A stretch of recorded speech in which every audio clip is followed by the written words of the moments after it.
रमेश अपनी बीमार पत्नी को खाना और दवाई देता है। ये ले जबरा, तू भी जल्दी से खाना खा ले, फिर मुझे काम पर जाना है। रमेश अपनी झोपड़ी के बरामदे में बैठकर खाना खा रहा था और पास में ही जबरा कुत्ता भी अपने हिस्से का खाना खा रहा था। तुम यही रहना, शांति घर पर अकेली है। जबरा कुत्ता भी खाना खाकर वहीं घर के बाहर बैठ जाता है। रमेश की पत्नी शांति बहुत समय से बीमार थी। रमेश सेठ के घर माली का काम करता था। वो हर सुबह शांति को खाना देता और खुद काम पर जाता। रमेश के पीछे से जबरा कुत्ता घर के बाहर बैठा रहता। उसके होते हुए कोई भी शांति के पास नहीं जा सकता था। रमेश बहुत मेहनती और ईमानदार व्यक्ति था। वो पूरा दिन सेठ के बगीचे में मन लगाकर काम करता। बगीचे में हर रोज पक्षियों को फूलों पर बैठा देखता और उन्हें फूलों से रस पीता देखकर उसका मन बहुत खुश होता था। एक दिन जबरा सुबह सुबह झोपड़ी के पीछे नीम के पेड़ को देखकर खूब भौंक रहा था। तभी क्या हो गया जबरा, क्यों सुबह सुबह सबको परेशान कर रहे हो? रमेश जाकर देखता है तो एक चिड़िया ने पेड़ पर 2 अंडे दिए थे। रमेश जैसे ही अंडों के पास जाता है तभी चिड़िया जोर जोर से चीं चीं करके रमेश को हटाने लगती है और खुद नीचे गिर जाती है। रमेश उस चिड़िया को उठाता है। अरे अरे, इसके पंख पे तो चोट आई है, इसलिए ये उड़ नहीं पा रही थी। रमेश उस चिड़िया को उसके घोंसले में अंडों के पास रख देता है। जबरा, अब इन्हें परेशान नहीं करो, ये हमारे मेहमान हैं। चलो मेरे साथ आओ। जबरा भी अपने मालिक की बात मानकर वहां से आ जाता है। उस दिन रमेश चिड़िया को कुछ रोटी के छोटे छोटे टुकड़े डालता है। चिड़िया रानी, तुम चिंता मत करो, आज बगीचे से मैं तुम्हारे लिए फूल लाऊंगा। मेरे सेठ के वहाँ बहुत तरह तरह के फूल हैं। उसके बाद रमेश सेठ के यहाँ बगीचे में काम करने चला जाता है। दिन भर काम करने के बाद रमेश कुछ फूल तोड़ता है और उन्हें अपनी जेब में छुपा लेता है। ऐसा करते हुए उसे सेठ का आदमी मुंशी देख लेता है। अरे देखो, इस माली को, यहाँ से फूल लेकर जाकर बाजार में बेचकर पैसे खा रहा है। इसकी तो अभी खबर लेता हूँ। अरे ओ माली, ये सब क्या है? तुमने सेठ के यहाँ से फूल की चोरी की है। चलो अभी के अभी मेरे साथ सेठ जी के पास। अरे नहीं नहीं मुंशी जी, वो ये मैं फूल तो बीमार चिड़िया के लिए। अरे ये तुम्हारी मैं यहाँ नहीं चलने वाली। मेरे सामने ज्यादा जुबान चलाई ना तो सेठ को सब सच सच बोलकर तुम्हें यहाँ काम से निकलवा दूंगा। ये जो तुमने फूल तोड़े हैं उसके बदले तुम मुझे 2 आने दोगे। मैं कल आपको अपनी पगार में से 2 आने दे दूंगा, लेकिन आज मुझे ये फूल ले जाने दीजिए। मुंशी बहुत लालची था, इसीलिए रमेश को मुंशी की बात माननी पड़ी। रमेश फूल लेकर अपने घर आता है और वो फूल उस चिड़िया को दे देता है। ये लो चिड़िया रानी, अपना खाना आराम से खा लो और जल्दी से अच्छी हो जाओ। चिड़िया भी फूलों से रस पी लेती है। रमेश हर रोज बगीचे में काम करता और लौटते समय कुछ फूल तोड़ लेता और उन फूलों के बदले मुंशी को वो 2 आने दे आता था। ऐसे ही कुछ दिन बीत गए और अब रमेश के पास मुंशी को देने के लिए कुछ नहीं बचा था। आज तो मैं ये फूल ले आया हूँ, लेकिन कल से उस चिड़िया का क्या होगा? रमेश चिड़िया को फूल देता है। आज रमेश बहुत उदास था। रमेश को देखते ही चिड़िया फट से उड़कर रमेश के आगे पीछे उड़ने लगती है। अरे अरे वाह, तुम तो बिल्कुल ठीक हो गई। इसका मतलब अब तुम अपना खाना ला सकती हो। कुछ देर के बाद रमेश खाना बनाता है और जबरा कुत्ते को भी खाना खिलाता है और वो दोनों सो जाते हैं। अगले दिन रमेश जब काम करके घर आने लगा, अरे कहाँ जा रहे हो माली के बच्चे? आज के फूलों के पैसे नहीं दोगे क्या? नहीं नहीं मुंशी जी, आज मैंने कोई फूल नहीं लिया है। जिस चिड़िया के लिए मैं फूल लेकर जाता था, अब वो बिल्कुल ठीक हो गई है। अब वो अपना खुद खाना ला सकती है। क्या चिड़िया? अरे तुम भी कैसे मूर्ख आदमी हो। एक चिड़िया के लिए अपनी सारी पगार मुझे दे दी। तभी तो कहते हैं जिसके पास दिमाग नहीं उसका कुछ नहीं हो सकता, मंद बुद्धि कहीं का। मुंशी रमेश पर खूब हंसता है। क्यों ना इस मूर्ख का और फायदा उठाया जाए। हाँ हाँ, यही सही रहेगा। उस दिन मुंशी रात को सारे फूल तोड़कर बाजार में बेच देता है और राजा को बोलता है कि रमेश हर रोज फूल तोड़कर उस चिड़िया को खिला देता है। ये सुनकर सेठ बहुत गुस्सा होता है और उसे काम से निकाल देता है। 2 दिन बीत गए थे। अब रमेश के पास भरपेट खाना खाने के लिए पैसे नहीं थे। वो हर रोज सूखी रोटी खाता था। एक दिन सुबह सुबह जब रमेश उठा तो चिड़िया रमेश के आगे पीछे उड़ने लगी और फिर एक छोटी सी पोटली वो रमेश के आगे रख देती है। अरे, ये पोटली कहाँ से लाई हो तुम, और इसमें क्या है? रमेश उस पोटली को खोलता है तो उसमें छोटे छोटे बीज थे। अरे चिड़िया रानी, ये किसके बीज हैं और तुम इन्हें कहाँ से लाई हो? तभी वो चिड़िया वो बीज देकर अपने बच्चों के साथ वहां से उड़ जाती है। रमेश उन बीजों को अपने घर के आगे आंगन में लगा देता है और पानी से सींच देता है। रात को भी वो चिड़िया वहां नहीं आती। लगता है वो चिड़िया अब यहाँ से जा चुकी है। सुबह से रात हो गई है, ये अब तक नहीं लौटी। अगली सुबह रमेश अपने घर के बाहर आता है और देखता है कि उसके घर के आंगन में एक पेड़ उग गया था जो फलों से भरा हुआ था। हे भगवान, ये कैसा अद्भुत नजारा है। रातों रात मेरे घर में फलों से भरा पेड़ कहाँ से आ गया, और ये कैसा फल है? ऐसा फल तो मैंने आज तक कभी नहीं देखा। आखिर ये है क्या? तभी उस पेड़ से एक आवाज आती है। मैं एक जादुई कीवी का पेड़ हूँ और मेरे फल बहुत ही लाभदायक हैं। मैं तो परी लोक में लगने वाला एक फल हूँ और मेरे बीज चांदनी परी ने तुम्हारे घर पर जो पीछे वाले पेड़ में चिड़िया रह रही थी उसने तुम्हें दिए थे। क्या वो चिड़िया एक परी थी? हाँ रमेश, वो चिड़िया एक श्रापित परी थी और तुमने उसकी मदद करके उसे उसके श्राप से मुक्त करवाया है। अब तुम मेरे जादुई फल बाजार में बेचकर पैसे कमा सकते हो और गरीब बीमार लोगों का भी भला कर सकते हो। रमेश बहुत खुश था। उसे कुछ समझ नहीं आ रहा था कि वो उस परी का धन्यवाद कैसे करे। रमेश उस जादुई कीवी के पेड़ का धन्यवाद करता है। रमेश कीवी का फल अपनी पत्नी को खिलाता है और वो एकदम ठीक हो जाती है। अरे देखो, मैं बिल्कुल ठीक हो गई। मैं खुद खड़ी हो सकती हूँ। हाँ शांति, तुम बिल्कुल ठीक हो गई हो। रमेश सारी बात शांति को बताता है। जी, क्या वो परी चिड़िया अभी भी यहीं है? नहीं शांति, वो अपने बच्चों को लेकर यहाँ से जा चुकी है। अब रमेश उन कीवी के फलों को बाजार में बेचता और खूब पैसे कमाता है। अब उनको किसी चीज की कोई कमी नहीं थी और पूरे गांव में रमेश के कीवी के फल की बातें हो रही थी।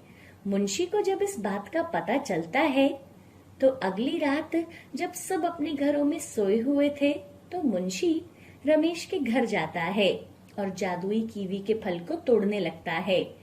तभी जादुई कीवी की जगह पत्थर मुंशी के सर पर गिरने लगते हैं। पत्थर गिरने की आवाज सुनकर जबरा भी वहां आ जाता है और पेड़ से पत्थर नीचे गिरता देख वो जोर जोर से मुंशी को भौंकने लगता है। मुंशी के सर से खून निकलने लगता है। अरे अरे मुझे बचाओ, अरे बचाओ, कोई तो हो यहाँ पर। मुंशी और जबरा की आवाज सुनकर रमेश और शांति बाहर आते हैं। तभी पेड़ से पत्थर गिरने बंद हो जाते हैं। अरे मुंशी जी, आप यहाँ क्या कर रहे हो और ये चोट आपको कैसे आई? हाय, मैं मर गया। अरे मुझे मेरे घर छोड़ दो। रमेश मुंशी को उसके घर तक छोड़ आता है। अरे भगवान, आज तो बच गया।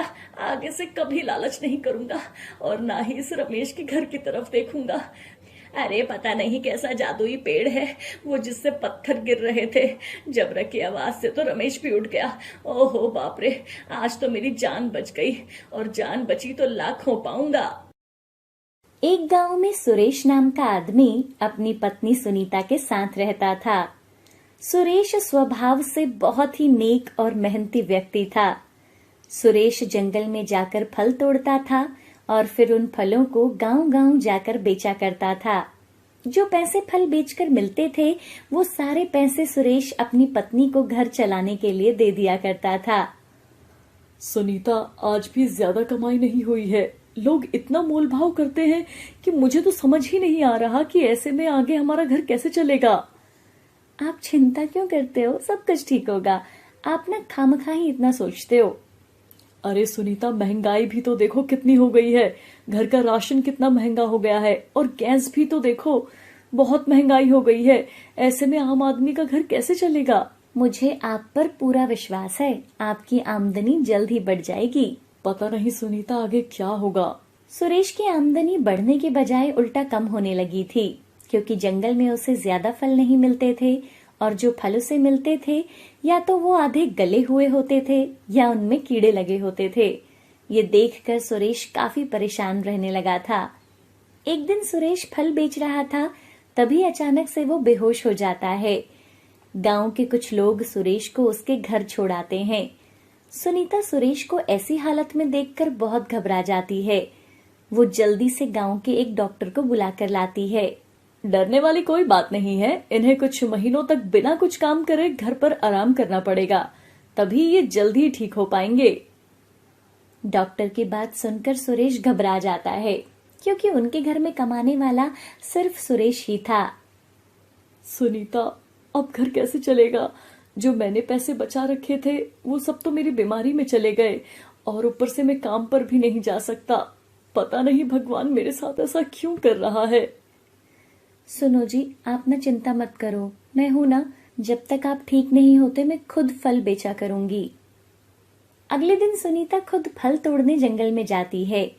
जंगल में काफी दूर चलने के बाद सुनीता की तरफ एक पक्षी आता है और उसकी चोंच से एक अनार का दाना गिरकर सुनीता के पास आ जाता है। लगता है पास में कोई अनार का पेड़ है, तभी तो इस पक्षी की चोंच से ये अनार का दाना यहाँ आकर गिरा है। अगर मुझे ये अनार का पेड़ मिल जाए तो आज मेरी थोड़ी बहुत कमाई हो जाएगी। थोड़ी दूर चलते ही सुनीता को अनार का पेड़ दिखाई देता है और उस पेड़ पर ढेर सारे अनार लगे हुए थे। अरे, ये तो सच में अनार का पेड़ है।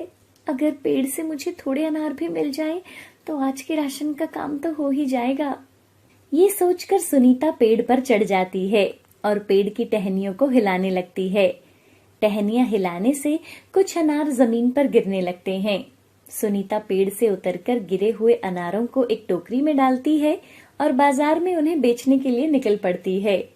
सुनीता अनारों को बाजार में बेचने के लिए बैठ जाती है। इतने ताजे अनार देखकर गांव के कुछ लोग कुछ ही देर में सुनीता से सारे अनार खरीद लेते हैं। ये देखकर सुनीता बहुत खुश होती है। हे भगवान, मुझे तो विश्वास ही नहीं हो रहा, आज तो बहुत अच्छी कमाई हो गई। मुझे तो लग रहा था कि मुझसे कोई अनार नहीं खरीदेगा। लगता है ऊपर वाला भी ना मेरी मदद करना चाहता है। सुनीता उन पैसों से घर का राशन खरीदती है और बचे हुए पैसों से सुरेश की दवाई। जब सुनीता घर पहुंचती है तो सुरेश को अपने पूरे दिन की बात बताती है। सुरेश भी ये सुनकर बहुत खुश था। वो सुनीता की मदद करना चाहता था, मगर वो लाचार था। अगले दिन सुनीता जंगल में उसी अनार के पेड़ के पास जाती है। जब सुनीता अनार के पेड़ के पास पहुंचती है तो वो पेड़ को देखकर हैरान हो जाती है। अरे, ऐसा कैसे हो सकता है? मैंने तो कल अपने हाथों से ही इस पेड़ से बहुत सारे अनार तोड़े थे, तो आज फिर से इस पेड़ पर इतने सारे अनार कहाँ से आ गए? मुझे तो लगता है ना, शायद ये कोई जादुई पेड़ है। सुनीता अपने मन में ऐसा सोच ही रही होती है कि तभी उस अनार के पेड़ से एक आवाज आती है। हाँ, क्योंकि मैं सच में जादुई अनार का पेड़ हूँ। मैं तुम्हें देखते ही पहचान गया था कि तुम दिल की बहुत नेक इंसान हो, इसलिए मैं तुम्हारी मदद करना चाहता हूँ। तुम जब भी मेरे पास आओगी, मैं खुद ब खुद अपने पेड़ की टहनियां हिलाकर तुम्हें अपने सारे अनार दे दिया करूंगा। जादुई पेड़ के ऐसा कहते ही उस पेड़ की टहनियां हिलने लगती हैं और पेड़ पर लगे सारे अनार जमीन पर गिर जाते हैं। सुनीता सारे अनारों को एक टोकरी में इकट्ठा कर लेती है। ए जादुई अनार के पेड़, आपका बहुत बहुत धन्यवाद। जो आपने मेरी मदद की। इतना कहकर सुनीता बाजार में अनार बेचने के लिए निकल पड़ती है। आज भी सुनीता के सारे अनार शाम होने से पहले ही बिक गए थे। फिर ऐसा रोज रोज चलने लगा। जादुई अनार के पेड़ के पास जाते ही जादुई अनार का पेड़ अपनी टहनियां हिलाकर अपने सारे अनार जमीन पर गिर देता था। धीरे धीरे उनके घर के हालात सुधरने लगे थे, मगर कुछ दिनों बाद ही सुरेश की तबीयत और ज्यादा खराब होने लगी और एक दिन सुरेश को लकवा मार जाता है और उसके आधे शरीर ने काम करना बंद कर दिया था। सुनीता बहुत घबरा जाती है। वो डॉक्टर को बुलाकर लाती है। डॉक्टर सुरेश को देखने के बाद सुनीता से कहता है, आपके पति को लकवा मार गया है और इन्हें ठीक होने में कुछ महीने लग सकते हैं और साल भी। मैंने इनकी दवाइयां लिख दी है जिनको आपको इन्हें समय समय पर खिलाना है। सुनीता सुरेश का बहुत ध्यान रखने लगती है और उसे समय समय पर दवाइयां देती और साथ ही बाजार में अनार भी बेचने जाया करती थी। सुनीता, मुझे तो लगता है अब मेरे जाने का समय जल्द ही आने वाला है। तुम अपना अच्छे से ख्याल रखना। आप ऐसी बातें क्यों कर रहे हो जी? आप इतनी चिंता मत करो। आप देखना, आप ना बहुत जल्दी ठीक हो जाओगे।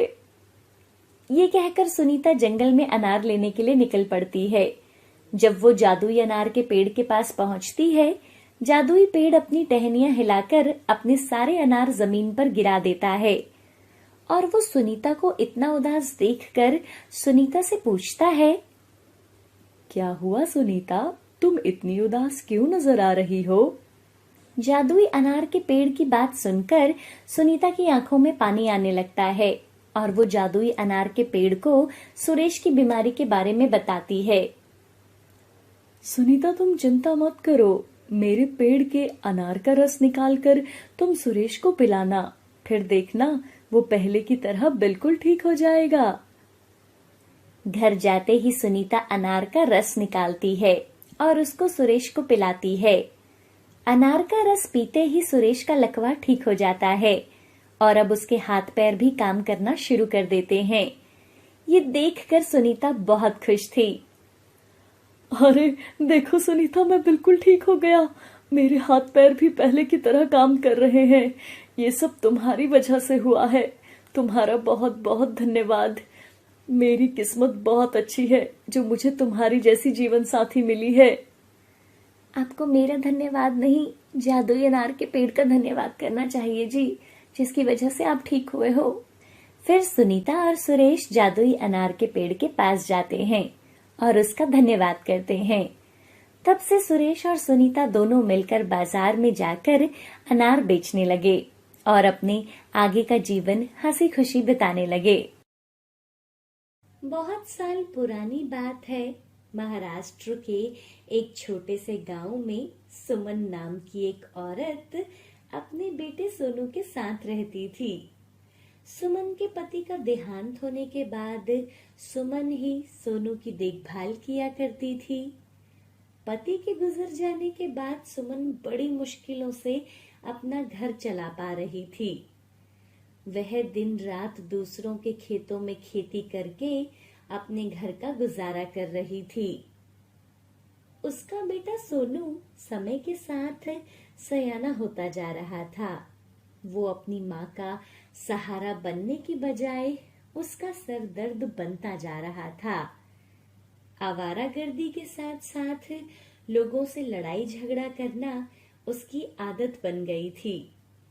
आए दिन सोनू की शिकायत लगाने गांव के लोग सुमन के पास आते रहते थे। सुमन, देखा तेरे बेटे ने आज फिर से मेरे बेटे के साथ झगड़ा किया है। देखो तो जरा इसको कितनी चोट लगी है। अपने बेटे को समझा देना, अगर फिर से मेरे बेटे के साथ लड़ाई झगड़ा किया ना तो गांव के प्रधान से कहकर तुम दोनों को गांव से बाहर निकलवा दूंगी, समझी? इस बार आप उसे माफ कर दीजिए। मैं उसके ऐसे बर्ताव से बहुत शर्मिंदा हूँ। मैं उसको समझाऊंगी कि आगे से वो ऐसा नहीं करेगा। सोनू, तू बहुत बिगड़ता जा रहा है। तूने कुसुम के बेटे के साथ लड़ाई झगड़ा क्यों किया? माँ, वो मेरे बारे में उल्टा सीधा बोल रहा था तो मैं आराम से बैठकर कैसे सुन सकता था? अच्छा, ऐसा क्या? तू फिर सबसे लड़ाई करेगा? तू उसे आराम से भी तो समझा सकता था ना। पूरे गांव वाले तेरी शिकायत लगाने आते हैं मेरे पास। आइंदा से ऐसा मत करना। सुमन अपने बेटे की आदतों से परेशान हो गई थी। वो उसे डांटती भी थी, मगर उसकी डांट का उस पर कोई असर नहीं पड़ता था, बल्कि वो और ज्यादा बिगड़ता जा रहा था। हे भगवान, इस नालायक बेटे से तो अच्छा मेरे घर में एक बेटी होती जो मेरे घर में कुछ मेरी मदद तो करती कम से कम। एक रात सुमन सो रही थी। उसे एक सपना आता है। माँ, अरे ये कैसे हो सकता है? तुम तो एक मुर्गी हो, तो तुम कैसे बोल सकती हो? माँ, मैं पहले ऐसी नहीं थी। पिछले जन्म में तुम्हारी बेटी थी। मैंने एक मुर्गी को गलती से पत्थर से मार दिया था और उस मुर्गी ने मुझे श्राप दे दिया, जिस कारण अब मैं एक मुर्गी बन गई हूँ। मुझे अपनी इस भूल का बहुत पछतावा है, इसलिए मैं रोज आपको सोने का एक अंडा देकर अपनी भूल का पश्चाताप करना चाहती हूँ। ऐसा करके ही मैं अपने श्राप से मुक्त हो पाऊंगी। मगर बेटी, तुम मुझे मिलोगी कहाँ? माँ, आपको कहीं आने की जरूरत नहीं है। आप अपने घर के बाहर एक कटोरी में दाने डालकर रख देना। मैं रोज वो दाने खाने आऊंगी और उसके बदले सोने का एक अंडा देकर जाऊंगी। अगले दिन सुमन की आंख खुलती है। अरे, ये काफी अजीब सपना था, मगर कहते हैं सुबह का सपना तो हमेशा सच होता है। ये देखने के लिए सुमन वैसा ही करती है जैसा उसकी बेटी ने उसे सपने में कहा था। वो अपने घर के बाहर एक कटोरी में दाने डालकर रख देती है और कुछ देर के बाद एक मुर्गी सच में वहां आती है और कटोरी से दाना खाने लगती है। जाते हुए वो मुर्गी एक सोने का अंडा देकर वहां से चली जाती है। मुझे तो अपनी आंखों पर विश्वास ही नहीं हो रहा है। ये तो सच में सोने का अंडा है। सोने का अंडा देखकर सुमन बहुत खुश हो जाती है। फिर ऐसा रोज रोज चलने लगा। सुमन रोज सुबह अपने घर के बाहर एक कटोरी में दाने डाल देती और वो मुर्गी उन दानों को खाकर एक सोने का अंडा देकर चली जाती।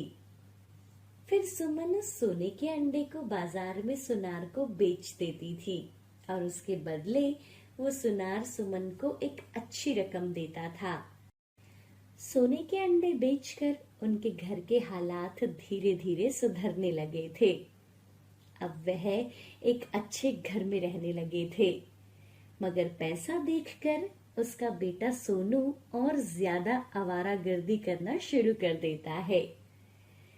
कुछ समय बाद नतीजा ये हुआ कि सोने का एक भी अंडा अब उनके लिए कम पड़ने लगा था। अरे, सोने का एक अंडा बेचकर इतने पैसे नहीं आते। इतने में हमारा गुजारा कहाँ चलेगा? अगर हमें जिंदगी और अच्छे से जीनी है तो हमें और सोने के अंडों की जरूरत पड़ेगी। वो मुर्गी रोज एक अंडा देती है। मुझे तो लगता है अगर मैं उस मुर्गी को मार दूं तो उसके अंदर से मुझे ढेर सारे अंडे मिलेंगे और उससे हम और ज्यादा अमीर बन जाएंगे। सोनू के मन में लालच आ गया था। अगले दिन वो सुबह अपनी माँ के उठने से पहले खुद एक कटोरी में घर के बाहर दाने रख देता है और जैसे ही वो मुर्गी उन दानों को खाने आती है, तभी सोनू वहां आता है और उसे चाकू से वार कर देता है। वो मुर्गी तड़प तड़प कर मर जाती है। सुमन ये देखकर दर्द के मारे करहा उठती है और अपना सर पीट पीट कर रोने लगती है। अरे हे प्रभु, ये मेरे बेटे ने क्या पाप कर दिया जिसके कारण हमारे घर के हालात इतने सुधर गए थे। इस नालायक ने उसी को मार डाला। सोनू भी अपना सर पकड़कर रोने लगता है। अरे ये मैंने क्या कर दिया। ज्यादा सोने के अंडे के लालच में दिन का एक सोने का अंडा मिलना भी अब बंद हो गया। इस तरह उन्हें दिन में सोने का एक अंडा मिलना भी बंद हो जाता है। मगर इस घटना के बाद सोनू सुधर गया था। उसे अपनी गलतियों का एहसास हो गया और वो अपनी माँ की घर में हर कामों में मदद करने लगा। तो इस कहानी से हमें सीख मिलती है कि लालच का फल हमेशा ही बुरा होता है।